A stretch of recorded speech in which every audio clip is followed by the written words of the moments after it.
ಅಂಥ ಒಂದು ಶಕ್ತಿ ಉಳ್ಳವರು. ಹಾಗಾಗಿ ನಾವು ಹೇಳೋದಿಷ್ಟೇ, ಇವತ್ತು 905ನೇ ಒಂದು ಏನು ಅಂಬಿಗರ ಚೌಡಯ್ಯನವರ ದಿನಾಚರಣೆ ಭಾಳ ಚೆನ್ನಾಗಿ ನಡೆಸ್ಕೊಟ್ಟಿದ್ದಾರೆ. ಕನ್ನಡ ಸಂಸ್ಕೃತಿ ಇಲಾಖೆಯವರಿಗೆ ನಾನು ಧನ್ಯವಾದಗಳನ್ನು ಅರ್ಪಿಸುತ್ತಾ, ಇನ್ನು ಮುಂದೆ ದಯಮಾಡಿ ಆ ಕಾಲದಲ್ಲೇ ಮೆಡಿಸಿನಲ್ಲೂ ಭಾಳ ಚೆನ್ನಾಗಿ ವಿಷಯ ತಿಳ್ಕೊಂಡಿರ್ತಾರೆ. ಯಾರು ನಮ್ಮ ಅಂಬಿಗರ ಚೌಡಯ್ಯ ಅವ್ರ ಮಗನ್ನ ಬದುಕಿಸಿದಾಗ ಅವರು ಆ ಶಿವಪುರನ ದಾನವಾಗಿ ಕೊಡ್ತಾರೆ. 7 ಎಕರೆ ಉತ್ತರ ದಕ್ಷಿಣ ಮತ್ತು 14 ಎಕರೆ ಪೂರ್ವ ಪಶ್ಚಿಮವಾಗಿ ದಾನ ಕೊಡ್ತಾರೆ ಅಂಬಿಗರ ಚೌಡಯ್ಯನವರಿಗೆ. ಹಾಗಾಗಿ ನಾವೆಲ್ಲ ಎಜುಕೇಟೆಡ್ ಆಗೋದು. ಯಾವತ್ತು ಎಜುಕೇಟೆಡ್ ಆಗ್ತೀವೋ ಅಂಬಿಗರ ಸಮಾಜ ಒಂದೇ ಅಲ್ಲ, ಮೇಲೊತ್ತ ಕೆಲಸ ಒಂದು ಆಗ್ತದೆ. ಎಲ್ಲ ಸಮಾಜದಲ್ಲಿ ಎಲ್ಲರೂ ಆರ್ಥಿಕವಾಗಿ ಸಬಲರಾಗ್ತಾರೆ, ಸಾಮಾಜಿಕವಾಗಿ ಮುಂದುವರಿತಾರೆ ಅಂತೇಳಿ ನಮಗೆ ಮಾತಾಡೋಕ್ಕೆ ಜಾಸ್ತಿ ಎಲ್ಲ ಮಾತಾಡ್ಬಿಟ್ರು ನಮ್ಮ ಸ್ನೇಹಿತರು ಧನರಾಜ್ರವರು. ನನಗೆ ಜಾಸ್ತಿ ಮಾತಾಡೋಕ್ಕೆ ಏನಿಲ್ಲ, ಏನು ಕೇಳಿರೋದು ಮಾತ್ರ ಕಿವಿಲಿ ಕೇಳಿರೋದು. ನಾನು ಪುಸ್ತಕಗಳು ಓದೋ ಹವ್ಯಾಸ ಇಲ್ಲ. ಎಲ್ಲ ನನ್ನ ಮೀಡಿಯಾ ಬಂಧುಗಳಿಗೂ ನಮಸ್ತೆ, ಎಲ್ಲರೂ ನನ್ನ ಪೂರ್ವಾಂಗಗಳು ಮತ್ತೊಮ್ಮೆ ನಮಸ್ಕರಿಸ್ತಾ ನಾನು ಮಾತು ಮುಗಿಸ್ತೀನಿ. ನಿಜ ಶರಣ ಅಂಬಿಗರ ಚೌಡಯ್ಯನವರಿಗೆ ಜೈ ಜೈ ಅಂಬಿಗ, ಜೈ ಜೈ ಅಂಬಿಗ, ಜೋರಾಗಿ ಜೈ ಜೈ ಅಂಬಿಗ. ಎಲ್ಲ ವಿಶ್ವಮಾನವ ತತ್ವವನ್ನು ಕೂಡ, ಕುವೆಂಪುರ ತತ್ವವನ್ನು ಕೂಡ ನಾವು ಅದನ್ನ ಅನುಸರಿಸಬೇಕು ಅನ್ನುವ ನಿಟ್ಟಿನಲ್ಲಿ ನಾವೆಲ್ಲ ಸಂಘಟಿತರಾಗಬೇಕು ಅಂತಕ್ಕಂಥ ಮಾತುಗಳನ್ನು ಆಡೋದ್ರ ಮೂಲಕ ತುಂಬಾ ಉತ್ತಮವಾದ ಮಾತುಗಳನ್ನು ಆಡಿದ್ದಾರೆ. ಅವರಿಗೆ ತುಂಬ ಹೃದಯದ ಧನ್ಯವಾದಗಳನ್ನು ಸಮರ್ಪಿಸ್ತಾ ಇದ್ದೀನಿ. ಮುಂದಿನದಾಗಿ ಶ್ರೀ ರೇವಣಸಿದ್ದಪ್ಪ ಅನಗವಾಡಿ ಅವರು ಗಂಗಾ ಅಂಬಿಗರ ಚೌಡಯ್ಯನವರ 905ನೇ ಜಯಂತ್ಯೋತ್ಸವದ ಶುಭಾಶಯಗಳು. ಆತ್ಮೀಯ ಬಂಧುಗಳೇ, ಈ ವೇದಿಕೆಯಲ್ಲಿ ಉಪಸ್ಥಿತಿರುವಂಥ ಇವತ್ತು ಕಲ್ಲು ದೇವರ ಪೂಜೆಯ ಮಾಡಿ ಕಲಿಯುಗದ ಕಥೆಗಳಾಗಿ ಹುಟ್ಟಿದಿರಿ. ಕಲ್ಲು ದೇವರ ಪೂಜೆಯ ಮಾಡಿ ನೀವು ಮಾನಹೀನರಾದಿರಿ. ಆ ದೇವರು ಈ ದೇವರನ್ನು ಪೂಜಿಸಿ ನೀವು ಸ್ವರ್ಗಕ್ಕೇರದೇ ಹೋದಿರಿ ಅಂತ ಹೇಳ್ತಾರೆ. ಅಂದ್ರೆ ನೀವು ಇರಾಬರ ದೇವರುಗಳನ್ನೆಲ್ಲ ಪೂಜೆ ಮಾಡ್ಕೊಂತ ಹೋದ್ರೂ ಕೂಡ ನೀವು ಸ್ವರ್ಗಕ್ಕೆ ಹೋಗಕ್ಕೆ ಸಾಧ್ಯ ಇಲ್ಲ, ಮತ್ತೆ ನಿಮ್ಮ ಜೀವನ ಮಟ್ಟವನ್ನು ನೀವು ಸುಧಾರಿಸ್ಕೊಳ್ಳಿ ಅಂತ ಹೇಳಿದ್ದು. ಇದನ್ನ ಎಷ್ಟೋ ಜನ ಈಗಲೂ ಕೂಡ ಅರ್ಥ ಮಾಡ್ಕೊಳ್ಳಿಕ್ಕೆ ಸಾಧ್ಯ ಆಗಿಲ್ಲ. ಈಗಲೂ ಹೋಗ್ತಿದ್ದಾರೆ. ಈ ಸಂದರ್ಭದಲ್ಲಿ ಇನ್ನೊಂದು ಮಾತನ್ನ ನಾನು ಹೇಳ್ಬೇಕಾಗಿದೆ. ಇತ್ತೀಚೆಗೆ ದಿನಗಳಲ್ಲಿ ಬಹಳ ಪ್ರಚಲಿತವಾದಂತ ಒಂದು ವಾಕ್ಯ ಅದು. ಅಂಬೇಡ್ಕರ್ ಅವರು ಹೇಳ್ತಾರೆ, ನಿಮ್ಮ ಜನರನ್ನ, ಈಗಿನ ಸಮಾಜದ ಜನರನ್ನ ದೇವಸ್ಥಾನಗಳಿಗೆ ಹೋಗಂತ ಮೊದಲು ಲೈಬ್ರರಿ ಕಾದಂಬರಿ ಕರ್ಕೊಂಡೋಗಿ ಬುದ್ಧಿವಂತರಾಗ್ತಾರ ಅಂತ ಹೇಳ್ತಾರೆ. ಅದೇ ರೀತಿ ಅಂಬೇಡ್ಕರ್ ಚೌಡಯ್ಯನವರು ಅವಾಗಲೇ ಹೇಳಿದ್ರು, ಅವರು ನಿಜ ಶರಣ ಅಂಬೇಡ್ಕರ್ ಚೌಡಯ್ಯನವರು ಯಾಕಾದ್ರು ಅಂದ್ರೆ ಅವರಲ್ಲಿ ಅಪಾರವಾದಂಥ ಜ್ಞಾನ ಇತ್ತು. ನಾನು ಯಾರ ಹತ್ರ ಆದ್ರೂ ಇವತ್ತು ಮಾತಾಡ್ಬೇಕಂತ ಹೇಳಿದ್ರೆ ಆ ಜ್ಞಾನ ಇಲ್ಲ ಅಂದ್ರೆ ನಾನು ನರ್ವಸ್ ಆಗ್ಬಿಡ್ತೀನಿ. ಅಂಬೇಡ್ಕರ್ ಚೌಡಯ್ಯ ಅಂತ ಜ್ಞಾನದ ಕಡೆಗೆ ನಮ್ಮ ಸಮಾಜ ಕೊಂಡೊಯ್ಯಬೇಕು ಅನ್ನೋದೇ ಇಲ್ಲಿರ್ತಕ್ಕಂಥ ಎಲ್ಲ ಮಾನ್ಯರು ಹಾಗೂ ಕೂಡ ನಮ್ಮ ಪೂಜಾ ಗುರುಗಳು ಆ ನಿಟ್ಟಿನಲ್ಲಿ ಕೆಲಸ ಮಾಡಬೇಕು ಅಂತ ಹೇಳ್ತಾ, ಇವತ್ತು ಈ ಒಂದು ಅಪಾರವಾದ ಸಂಖ್ಯೆಯಲ್ಲಿ ತಾವೆಲ್ಲ ಬಂದು ಈ ಕಾರ್ಯಕ್ರಮವನ್ನು ಯಶಸ್ವಿ ಮಾಡಿಕೊಟ್ಟಂತ ತಮ್ಮೆಲ್ಲರಿಗೂ ಹಾಗೂ ಕನ್ನಡ ಸಂಸ್ಕೃತಿ ಇಲಾಖೆಯ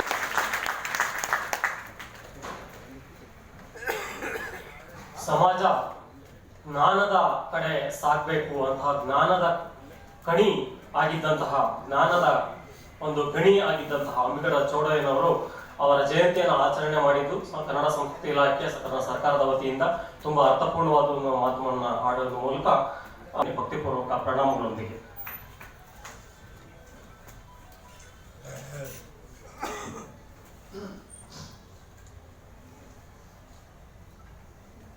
ಓಂ ಶ್ರೀ ಗುರು ಅಂಬಿಗರ ಚೌಡಯ್ಯಾಯ ನಮಃ.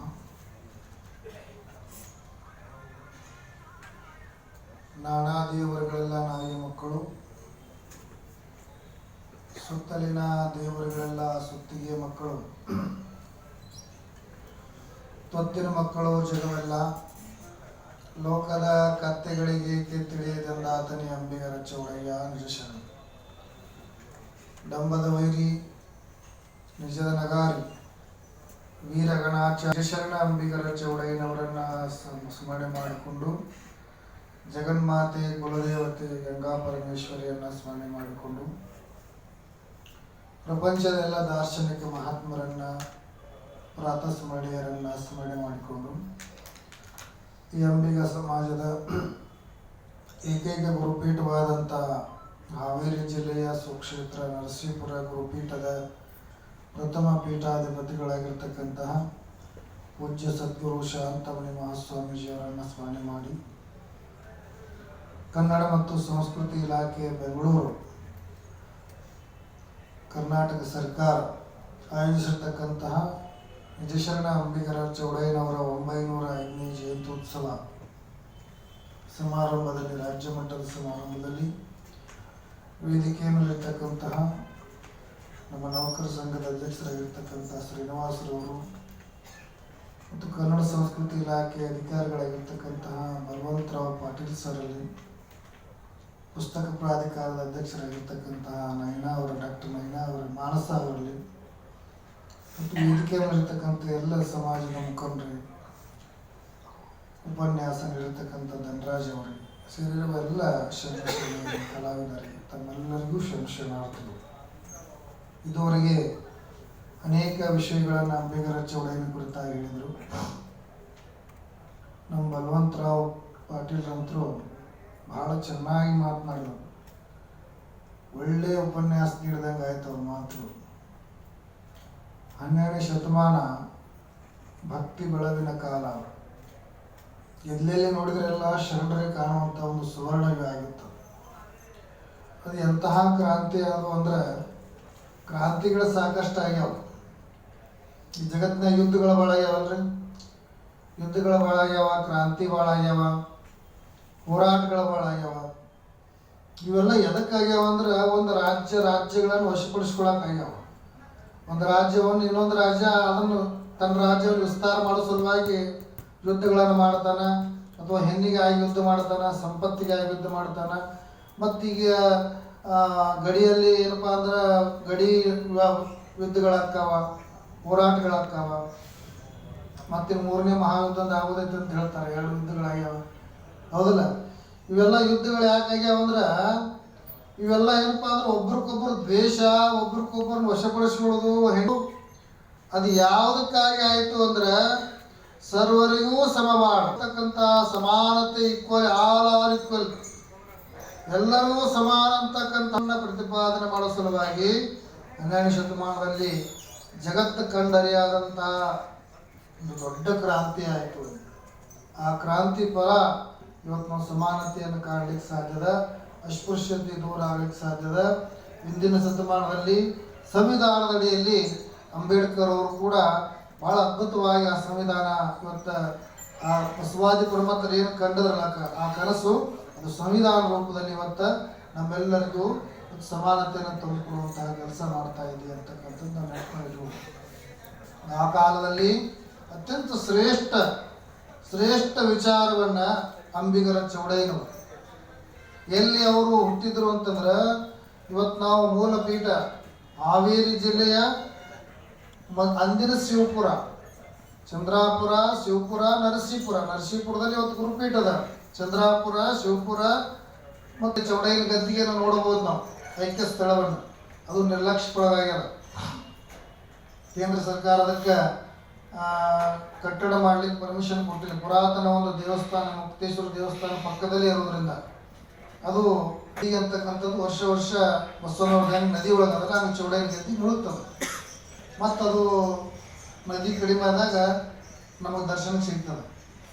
ಈ ನಿಟ್ಟಿನಲ್ಲಿರ್ತಕ್ಕಂಥ ಆ ಶಿವಪುರದಲ್ಲಿ ಹುಟ್ಟಿರ್ತಕ್ಕಂಥ ಚೌಡಯ್ಯ ಉದ್ದಾಲಕ ಮನೆಗಳಿಂದ ಅಧ್ಯಯನ ಮಾಡಿ ಕಲ್ಯಾಣಕ್ಕೆ ಹೋಗಿ ಬಸವಾದಿ ಪ್ರಮಥರ ಒಡನೆ ಕೂಡ್ಕೊಂಡು ಅನುಭವ ಮಂಟಪದಲ್ಲಿ ಕೂಡಿ ವಚನಗಳನ್ನು ರಚನೆ ಮಾಡಿದ. ಅಲ್ಲಿ ಕಲ್ಯಾಣದಲ್ಲಿ ಅಂತಂದ್ರೆ ಎಲ್ಲರಿಗೂ ಪ್ರವೇಶ ಇರಲಿಲ್ಲ. ಕಲ್ಯಾಣವೆಂಬುದಾರಿಗೂ ಹೋಗಬಾರದು. ಈಗ ಟೂರಿಗೆ ಹೋದಂಗೆ ಅಲ್ಲ, ಯಾರು ಬಂದ್ರೂ ಕಲ್ಯಾಣದೊಳಗೆ ಹೋಗ್ಬೇಕಾತಂದ್ರೆ ಇವತ್ತಿಗೂ ಕುರುಗಳದಾವ. ಬಂದವರ ಓಣಿ ಅಂತದ, ಅದೊಂದು ಊರಾಗ್ಯದ. ಈಗ ಬಂದವರ ಓಣಿ ನಮ್ಮ ಅಂಬಿಗ ಜನಾಂಗ ಭಾಳ ನಾನು ಹೋಗಿದ್ದೆ. ಆ ಬಂದವರ ಓಣಿಯಲ್ಲಿ ಎಲ್ಲರೂ ಶರಣರು ಬಂದು ಮೊದಲು ಉಳ್ಕೋಬೇಕು. ಇಳ್ಕೊಂಡು ತಮ್ಮ ಕಾಯಕದ ಕುರುಹನ್ನು ಹೇಳಿ ಆಮೇಲೆ ತ್ರಿಪುರ ಅಂತ ಕೆರೆಯಲ್ಲಿ ಚೌಡಯ್ಯ ದಾಟಿಸಿದಾಗ ಅನುಭವ ಮಂಟಪದಲ್ಲಿ ಭಾಗವಹಿಸಬೇಕು. ತಮ್ಮ ಕಾಯಕ ಕುರುಹನ್ನು ಹೇಳಿದಾಗ ಅನುಭವ ಮಂಟಪದಲ್ಲಿ ಪ್ರವೇಶ ಇತ್ತು. ದುಡಿಲಾರದವರಿಗೆ ಅಲ್ಲಿ ಪ್ರವೇಶ ಇರಲಿಲ್ಲ, ಕೂತುಣ್ಣವ್ರಿಗೆ ಪ್ರವೇಶ ಇರಲಿಲ್ಲ. ಬಿಜ್ಜಳ ರಾಜನ ಬೊಕ್ಕಸ್ ಹೆಚ್ಚಾತಂತ, ಆರ್ಥಿಕ ಮುಗ್ಗಟ್ಟು ಹೆಚ್ಚಾತಂತ, ಕೊಡ್ಡೆ ಮಂಚನಿಗೆಲ್ಲ ಅವ್ರಿಗೆ ತ್ರಾಸ ಆಗಿದ್ರೆ ಆರ್ಥಿಕ ಎಲ್ಲರೂ ಕಾಯಕದ ತತ್ವವನ್ನು ಹೇಳಿಬಿಟ್ರು. ಸಮಾನತೆ ಎದುರಿಡಲಿ, ಎಲ್ಲರೂ ದುಡಿಬೇಕು, ಯಾರು ಖಾಲಿ ಅಡ್ಡಾಡಲಿಲ್ಲ. ಒಂದು ಕೂಗು ಬಂತಂತ ಕಲ್ಯಾಣದಲ್ಲಿ, ನೀಡುವವರುಂಟು ಬೇಡುವರಿಲ್ಲ, ಬೇಡುವರಿಲ್ಲದೆ ಬಡವನಾದಿನೆಯ ಅಂತ ಬಸವನವ್ರು ಹೇಳಿದ್ರು. ಬೇಡವರೇ ಇಲ್ಲ, ಎಲ್ಲರೂ ಕೊಡವರ ಆದರು, ಎಲ್ಲರೂ ಟ್ಯಾಕ್ಸ್ ಕಟ್ಟವ್ರ ಆದರು. ರಾಜನ ಒಂದು ಏನಪ್ಪಾ ಅಂತಂದ್ರೆ ಆಗಿನ ಕಾಲದಲ್ಲಿ ಎಲ್ಲರೂ ಕಟ್ಟವ್ರ ಆದರು. ಭೂಮಿ ಏನಂತೀರ ಆಗಿನ ಕಾಲದಾಗ ಏನಂತಿರೋದು? ಕಂದಾಯ, ತೆರಿಗೆ. ಈಗ ಟ್ಯಾಕ್ಸ್ ಅಂತೀವಿ, ಕಂದಾಯ. ರಾಜನ ಒಂದು ಕಂದಾಯ ಕಟ್ಬೇಕಾಗಿತ್ತು, ಅವಾಗೆಲ್ಲ ಕಟ್ಟಕ್ಕೆ ಹಾಕಿರ್ಲಿಕ್ಕೆ ಎಲ್ಲರೂ ದುಡ್ಯಾಕತ್ಬಿಟ್ರಲ್ಲ, ಎಲ್ಲರೂ ಕಾಯಕ ಮಾಡಕತ್ರಲ್ಲ. ಅವಾಗ ಎಲ್ಲರೂ ಕಂದಾಯ ಕಟ್ಟಕತ್ರು, ಎಲ್ಲರೂ ಅದನ್ನು ಕಟ್ಟಕತ್ರು, ಟ್ಯಾಕ್ಸ್ ಕಟ್ಟಕತ್ರು. ರಾಜ್ಯದ ಬೊಕ್ಕಸ ಇಮ್ಮಡಿ ಆಯ್ತು, ಹೆಚ್ಚಾಯ್ತು. ಅವಾಗ ರಾಜ್ಯನಿಗೂ ಆಶ್ಚರ್ಯ ಆಯ್ತು. ಇಂತಹ ಒಂದು ಅದ್ಭುತವಾದಂಥ ಪರ್ವಕಾಲ. ಎಲ್ಲರೂ ದುಡಿದ್ರೆ ಇವತ್ತು ಎಲ್ಲ ರಾಜ್ಯದ ಈ ದೇಶದ ಏನಾಗುತ್ತ ಶ್ರೀಮಂತ ಆಗ್ತದೆ. ಅದಕ್ಕಾಗಿ ಇಂತಹ ಒಂದು ಅನುಭವ ಮಂಟಪದಲ್ಲಿ ಅಂಬಿಗರ ಚೌಡಯ್ಯನ ವಿಶೇಷ ಏನಂತಂದ್ರೆ, ಅಂಬಿಗರ ಚೌಡಯ್ಯನ ಬರುವಿಕೆಗಾಗಿ ಎಲ್ಲ ಶರಣರು ಕಾಯ್ತಿದ್ರು ಅಂತೇಳಿ. ತ್ರಿಪುರಾಂತಕ ಕೆರೆಯಲ್ಲಿ ಚೌಡಯ್ಯ ದೋಣಿ ನಡೆಸಬೇಕು. ಅನುಭವ ಮಂಟಪದಲ್ಲಿ ಪ್ರಭುದೇವರು, ಚನ್ನಬಸವಣ್ಣ ಎಲ್ಲ ಶರಣರು ಕೂಡಬೇಕು. ಅನುಭವ ಪ್ರಾರಂಭ ಆಗು ಚೌಡಯ್ಯ ಶರಣರು ಕರೆಯಾಕ ಕಳಿಸ್ರಪ್ಪ ಅಂತೇಳಿ ಕರೆಯಾಕ ಕಳಿಸ್ತಿದ್ರಂತ. ಕರೆಯಾಕ ಕಳಿಸಿದಾಗ ಚೌಡಯ್ಯನವರು ಇನ್ನಷ್ಟು ಕಾಯಕ ಮುಗಿಸಿ, ಕಾಯಕವೇ ಪೂಜೆ, ಕೆಲಸವೇ ದೇವರು. ಪ್ರತಿಯೊಬ್ಬರು ದಿನ ಕೆಲಸ ಮಾಡ್ತಿದ್ರು. ಒಬ್ಬ ಶರಣರಿಗೆ ಪ್ರಸಾದ ಮಾಡಿಸ್ತಿದ್ರು. ಎಲ್ಲರಿಗೂ ಏನಪ್ಪಾ ಅಂದ್ರೆ ಈಗ ಶಾಲೆ ಒಳಗೆಲ್ಲ ನಿಮ್ಗೆಲ್ಲ ಸಮರಿ ಬರ್ಕೊಂಬರ್ರಿ, ನಿಮ್ಮ ಭಾಷಣ ಬರ್ಕೊಂಬರ್ರಿ, ನಿಮ್ಮ ಇದನ್ನ ಬರ್ಕೊಂಬರ್ರಿ ಅಂತ ಹೇಳ್ತಿರ್ತಾರೆ ಪ್ರೊಫೆಸರ್ಗಳು. ಹಂಗೆ ಚೌಡಯ್ಯನ ಅನುಭವ ಇರ್ತಾವತ್ತ. ಅವಾಗ ಏನಪ್ಪಾ ಅಂದ್ರೆ ಚೌಡಯ್ಯ ಶರಣರು ಕರೆದು ಬರ್ರಿ, ಅವ್ರ ಅನುಭವ ಕೇಳ್ಬೇಕಂದಾಗ ಚೌಡಯ್ಯ ಇನ್ನೇನು ಆ ಕಡೆ ದಾಟಿಸಿ ಬರ್ತೀನಿ ಜನರನ್ನ, ಅಲ್ಲಿವರೆಗೆ ನನ್ನ ಅನುಭವವನ್ನು ತಗೋರಂತ ಒಂದು ಬಟ್ಟೆ ಒಳಗೆ ಒಂದು ಇರುವಿ ಏನಂತೀರಿ ನೀವು, ಒದ್ದು ಅಂತೀರೇನ? ಇರುವಿ ಅಂದ್ರೆ ಗೊತ್ತಾಗತ್ತಲ್ಲ ನಿಮಗೆ? ಇರುವಿ ಇರುವಿ ಇರ್ತದೆ ನೋಡಿ, ಸಕ್ಕರೆ ಬೆಲ್ಲ ತಿಂತಿರ್ತಲ್ಲ, ಒದ್ದನು ಅಂತಾರೆ, ಇರುವಿನ ಅಂತಾರೆ, ಕೆಲವು ಕಡೆ ಒದ್ದು ಅಂತಾರೆ. ಇರು ಆ ಇರುವೆಯನ್ನು ಅರಿವಿಯಲ್ಲಿ ಹಾಕಿ ಚೌಡಯ್ಯ ಎಲ್ಲ ಬಟ್ಟೆ ಎಲ್ಲ ಕೊಟ್ಟನ. ಅದ್ರಾಗ ಇರುವೆ ಹಾಕಿ ಪ್ರಭುದೇವ್ರು ಬಿಸಿ ನೋಡಿದ್ರು, ಇದೇನು ತಿಳಿಲಿಲ್ಲ ಎಲ್ಲರಿಗೂ. ಇದ್ರ ಗೂಢಾರ್ಥನೇ ಗೊತ್ತಾಗಲಿಲ್ಲ. ಏನೋ ಅಂತ ಪ್ರಭುದೇವ್ರು ಕೇಳಿದಾಗ ಪ್ರಭುದೇವ್ರು ಬಿಚ್ಚಿ ಹೇಳಿದ್ರಂತ. ಚೌಡಯ್ಯ ಶರಣರು ಅವ್ರೇನಪ್ಪಾ ಅಂದ್ರೆ ಬರೀ ಘನಾಚಾರ ವಚನಕಾರರಲ್ಲ, ಅವ್ರು ಬೆಡಗಿನ ವಚನಕಾರರು. ಹೌದು, ಬೆಡಗ ಅಂದ್ರೆ ಏನು? ಇದ್ದ ವಿಷಯವನ್ನು ನೇರವಾಗಿ ಹೇಳೋದು, ಸುತ್ತಿ ಬಳಸಿ ಹೇಳೋದು ಬೆಡಗಂತ. ಒಡಪಾಕಿ ಹೇಳಂತಾರ ನೋಡಿ. ಗಂಡನ ಹೆಸರು ಹೇಳೋದ್ ಕೂಡಲೇ ದಡಕ್ಕನ ಗಂಡನ ಹೆಸರು ಹೇಳಿದ್ರೆ ಮಜಾ ಬರಂಗಿಲ್ಲ. ಅದು ಸುತ್ತಾಕಿ ಬೆಡಗ ಹಾಕಿ ಹುಚ್ಚಿ ಹಚ್ಚಿ ಹೇಳೋ ವಿಷಯಗಳು ಅದಕ್ಕೆ ಬೆಡಗ ಅಂತ. ಆ ಬೆಡಗಿನ